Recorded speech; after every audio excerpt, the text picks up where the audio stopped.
يلزمني هذا الرأي يلزمني. هي مباراة الموسم بالنسبة للأهلي المصري في صورة مباراة الموسم في صورة الهزيمة، لأنه خسر مع الزمالك السوبر الأفريقي. لو يعاود يخسر السوبر المصري باي باي للنادي الأهلي، مش يدخل في أزمة كبيرة ياسر تنعكس عليه حتى في الشامبيونز ليج على مستوى البطولة الأفريقية.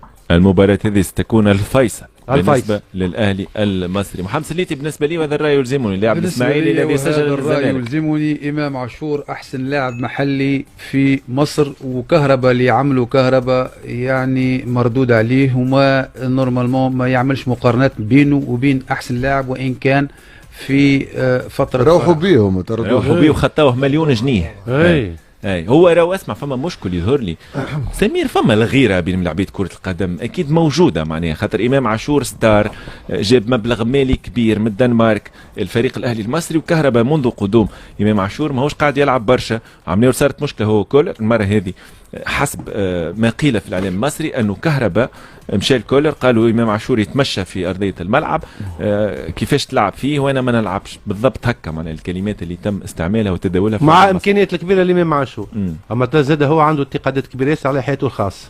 وقع التنبيه عليه من اداره الاهلي، اجتماع مع الخطيب مع اداره الاهلي وقعدوا معه نبهوا عليه في الشيء هذا، قالوا انت في القلعه الحمراء ورد بالك من الشيء اللي تعمل فيه. وصحيح كلام كهرباء، الوليد يتمشى في الماتشات الاخيره يتمشى وماهوش يعني موسم فارط لا مش كيف بالكل.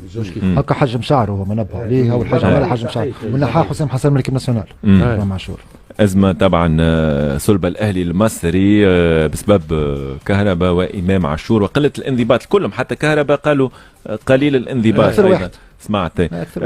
فيما يخص الزمالك المصري 3 لاعبين تم إيقافهم ثم الإفراج عليهم تحقيقات بسبب اعتدائهم على عون أمن في الإمارات، نبيل عماد دونجا، مصطفى شلبي، والحارس محمد صبحي.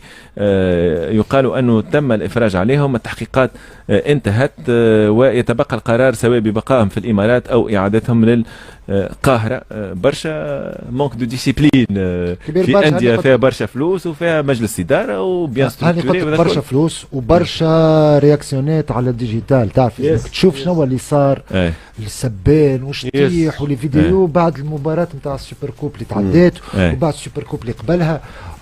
هاو كهرباء هاك شفت حتى كنت الاسبيرونس اش عملوا مع في فيستير معناتها ما تحسها بريسك مصطنعه، والزمالك عملت كيف. لكن انا رشيد نحسدهم على حاجه، هو تسويقهم للكره المصريه والمباراه كيما هكا، مباراه ديربي يلعبوا في الامارات يلعبوا في السعوديه، برشا فلوس داخله الكاسه الزوز فرق. نحن كانت فما تجربه في قطر فشلت ما نجحتش معاودناش.